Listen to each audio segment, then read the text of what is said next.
Raila, who was accompanied by several Orange Party MPs, said that anyone aspiring for the top seats, including him, stands a chance and should not be branded as a member of a dynasty. Odinga said all the former presidents of Kenya came from poor backgrounds. The ODM leader further announced that the push for constitutional change through the Building Bridges initiative was unstoppable. Here's KTN's Patrick Amimo with more. The ODM leader was in Motigo, Bomet County, during a Thanksgiving ceremony of KNUT Secretary General and ODM-nominated MP Wilson Sosion's daughter upon her admission to the bar. ODM leader Raila Odinga unleashed an uppercut in an attempt to flatten Deputy President William Ruto's rising curve over the Hustler Movement campaign slogan. Hii taifa letu la Kenya haijakuwa na waziri rais ambaye amekuwa ni tajiri.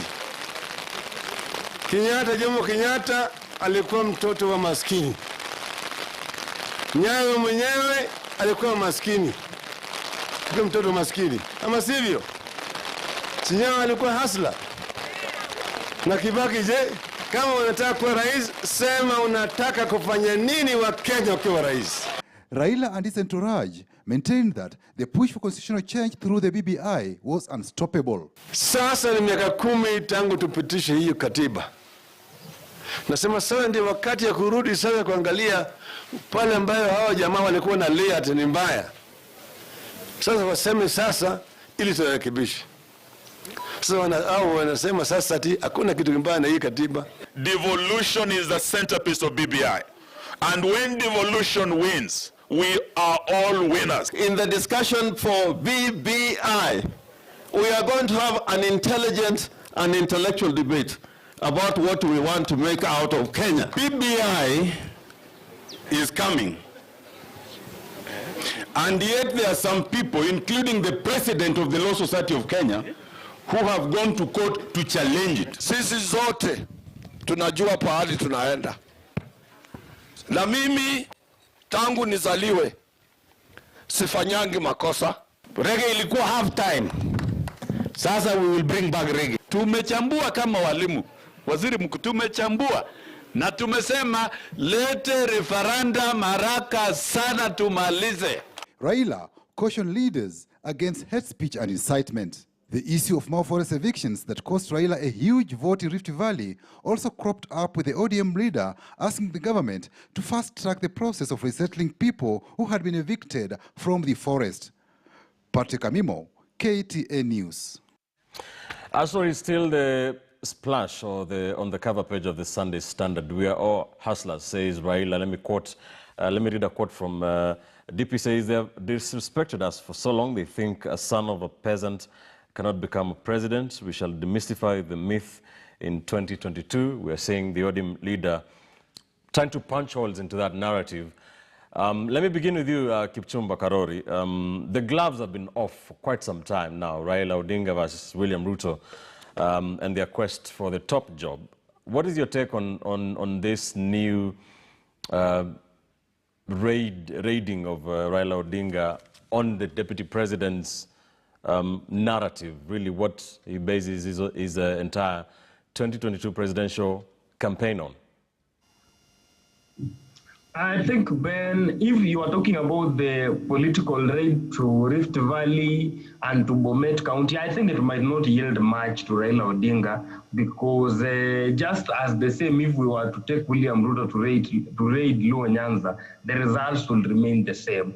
But in terms of raiding the sloganeering politics, I think there is so much that needs to be explained to the people and to the populace as to what amount to a hustler, what is the whole narrative around the hustler nation, and what it really means, so that people can understand. We really need to unpack it the same way, because if we were to read what hustler is through the dictionary meaning, we might not get there. Because when you see what is happening here, it's the same idea, the one that Sonko brought, the idea of Sonkonization. It might not be a word existing anywhere, but it is something that has been brought together by our slum politics. The same way the hustler narrative has been brought about by people who came from backgrounds that did not have something to write home about, and have created a place or a name that can unite the whole place. But again, what we really need to ask ourselves is this: as we are in the political moment and in the political currency, the two, William Ruto and Raila Odinga, they must not run away from explaining to Kenyans what they want to do going to the future, to issues of explaining slogans. What we really need to see is we really need to get to a point whereby the difference between William Ruto and Raila Odinga is on their tax policy or is in their approach to devolution. One's an horizontal devolution, the other one's a vertical devolution. That is where we need to get as a people. And that is what a discourse, that is what such a panel should entertain from politicians, so that we ask the normal mwananchi to aspire for more from our political leaders, to ask them to widen our politics, to move from just mere slogans to slogans that can change lives, to slogans that have meaning, to slogans that relate with normal people. Let's stick with the slogan, and let me come to you, Mark Bichachi. You're a communication strategist. From a messaging point of view, the fact that we are seeing the ODM leader now having to react to this hustler narrative, does it mean that he's maybe unable to come up with an equally powerful slogan? Well, you do realize that the beauty and the power of the hustler versus dynasty narrative is quite simple in its approach. And in communications, we say keep it simple. And this is pretty simple. It's simply class warfare. That's what it is. You create an enemy called a dynasty, and you create the Cinderella in the story called the hustler. Now, of course, if you look at the strict English definition of hustler, then you come up with very unpalatable presentations, which include conmanship and stealing and things like that. But if you look at the colloquial and local use of the term hustler, then you find that it means someone who's struggling to make a living. Now, it's very easy to throw around the term dynasty because you simply have to attach a degree of importance to a family line, and then there you have it. You can qualify, and I'm putting that in air quotes, a dynasty. By that I mean it is the simple arithmetic of saying that since Uhuru Kenyatta was the child of a president and Raila Odinga was the child of a vice president, regardless of their fortunes therein, then their dynasty, which is again something that is misleading, because then every vice president's child and every president's child should be a dynasty. So Jimmy Kibaki, wherever he is, should also be a dynasty. But secondly, we must understand that the ideology behind this will create a big schism in class warfare. And the problem is this: when you start using broad strokes to label people, how will you draw the line? If your father was a chief and you also become a chief, are you a line of chief dynasties? Secondly, let us remember, when push comes to shove, the dynasties will stop being the Railas and Uhurus, and then pretty soon it will be everyone who has something versus those who have nothing. It will be a war of the haves. You've explained well, Mark, but you're not answering my question. Like, is this messaging working? The fact that the DP seems to be setting an agenda that the former Prime Minister is reacting to.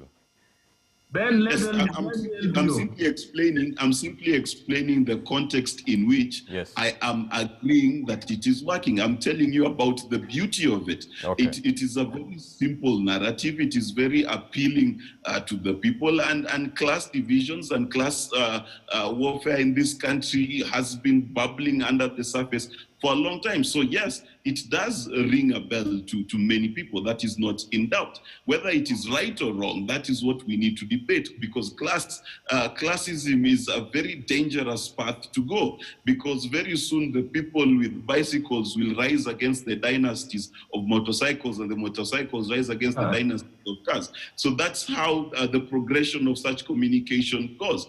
And also, let us remember that when we are talking about the BBI, which seems to be the hot topic for which these particular narratives are being developed, because they're not being developed for 2022. It is not going to be a question of vote for Hustler. That's not going to be a slogan. This is about the moment. This is about right now. Right. And the right now is the dynasties want to keep their positions. But we must remember, if the constitution has a cancer, the same way if your leg has cancer, one of the solutions to solve that cancer is to chop the leg off.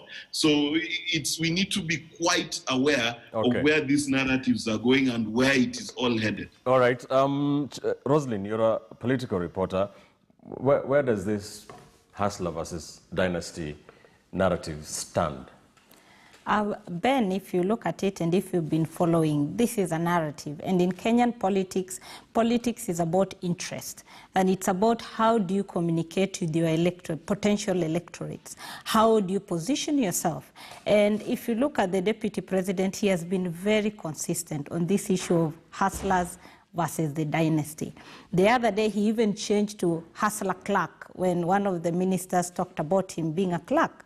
So for him, this is about winning his vote base and sending a message that I am the weaker link. So this is a person you need to look up to. It's not about what is my development record.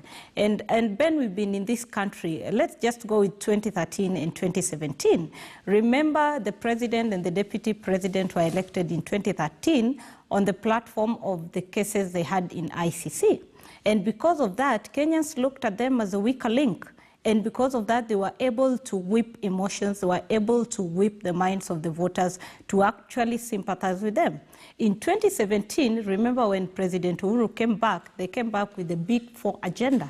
And that was their messaging to the people. And they were talking about what they were going to do, the double-digit economy. We had the 10,000 kilometers of roads. We had the state-of-the-art stadium. And that is what people want to hear, the things that drive them. And for now, the deputy president has seen, okay, here I am, a son of a peasant, a son of a nobody, and he's been narrating his story from when he first wore the first shoe.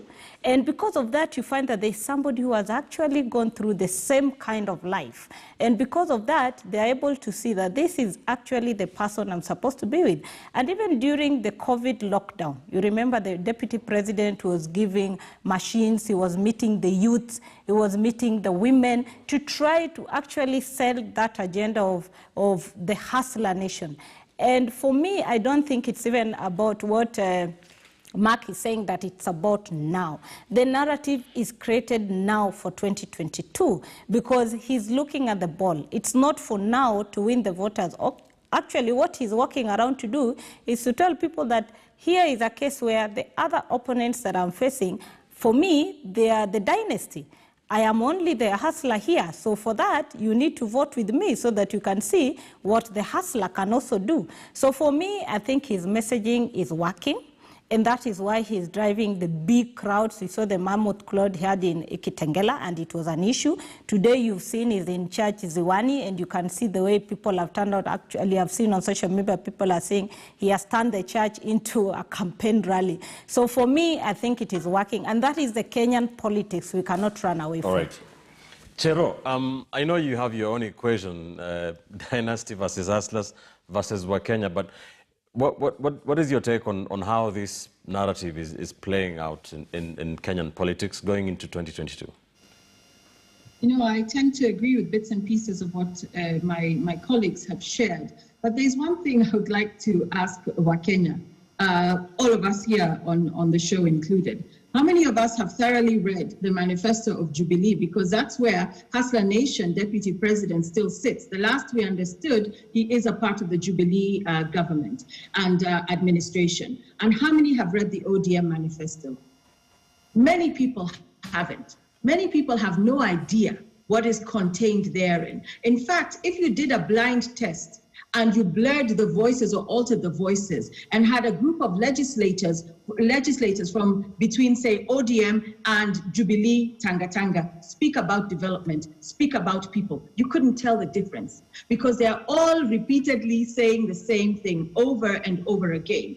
And it just depends on which side of power you sit right now. Are you in or are you out? So in an ironic twist of fate, through the handshake, ODM seems more government than Tanga Tanga at the moment. So of course the hustler narrative is one that has to be driven and driven hard. And I say this on the show a while ago, and then people accused me of being Tanga Tanga. I say, you are creating a powerful underdog, and a powerful underdog has been created. But ultimately, like I say, Ben, there is no hustler, there is no dynasty. You have the group of the big stomachs versus Wakenya. Those who have power, those who are outside of power, who would seek to have power and in an interchangeable manner continue to divide the pie for themselves and not the people. So even the populace who will be whipped into a frenzy to either vote dynasty or hustler come 2022, you will ask a single one of them who attended a funeral of their loved one who passed away, who contributed to a hospital bill, who has looked into the issue of high electricity bills,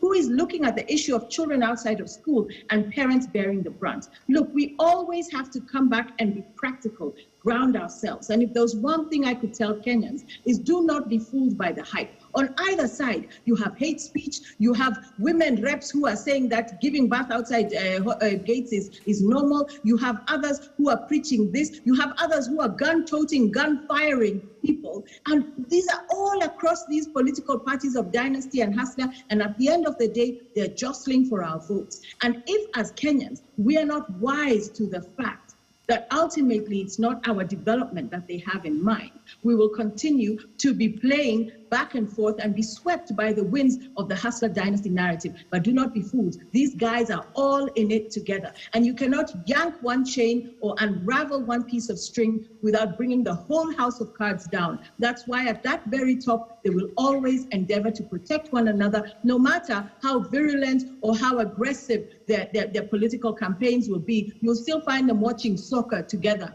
in some back room somewhere, and they're still friends at the end of the day, and we are left here fighting on their behalf. Thank you. Dismas Mokua. Now, we're in a very interesting intersection in Kenya. And you know that Kenya is driving using the rear view mirror when our leaders start having conversations around hustlers and dynasties. And if you develop an helicopter view and break it down, interesting things begin to emerge. The creator of the hustler movement is on record as having served what he described as the dynasties right from the time he left university. You recall YK 92. So the hustler's clerk has served President Moi, has served President Kibaki, and is serving President Kenyatta today. In fact, he's a beneficiary of those so-called dynasties. And then now we have been told that there's a Berlin Wall, there's a Chinese wall between hustlers and dynasties. Now, if you break it down further, you go to the villages where we were born and brought up. In every setting, there's always a hustler and there's always a dynasty. If your father was a teacher and then you also become a teacher and then you've got a small private school, you may be described as a dynasty in a place called Mosocho. And if you're not able to afford bread and butter, you may be described as an hustler. So if you do it, if you keep on elevating it in every substrata of the society, you'll always have hustlers and dynasties. And in economics, those are the haves and have-nots. So we cannot have a nation where we start having conversations about the haves and have-nots and the ability to lead a nation. So you're not going to elect somebody into public office or to become president of Kenya simply on account of the parents' bank balance when they were born, or whether they were born in Pumwani or Nairobi Hospital or by the road. As a nation, we cannot afford to do that. We are going to elect leaders based on meritocracy, the record of success. Now, the person who leads the hustler movement has been in government now for the last 8 years, but is engaging in a razzmatazz philanthropy, and he says that is the building block of the hustler nation. All right. While the president is focused on policy solutions based, building the economy, his deputy is driving in the wrong direction. Now, when you break it further, then you ask yourself, what is really hustler versus dynasty? In my view, this is about capitalism and communism. Because now we are being told that if you take advantage and harness the factors of production, and you make money, you make a profit, and assuming there's no corruption as a factor of production, then you should be treated with isolation, that people should look at you in a mischievous manner. And if you're a hustler, then you have embraced communism. So as a nation, we need to be very careful whether we want to embrace capitalism as we embraced when we attained independence and our neighbors down the road in Tanzania decided to go to communism and they're catching up with us, or we are going to embrace capitalism but ensure that capitalism works for the nation. All so right. for us as a nation, as a voters, we must look at people want to go to office and give the hustler and the dynasty narrative a wide berth, because it doesn't matter the bank balance of your parents when you are born for you to become a president. What you are looking at is what is your track record of success? What is the meritocracy? What do you bring to the table? Thank you, Dismas. Actually, in my view, All right. this is a manifestation that people have lost ideas when they bring this narrative to the table. All right, indeed. What do you think about this narrative, hustler versus dynasty? It is what has been making political debates. It is what we'll be seeking to hear from you.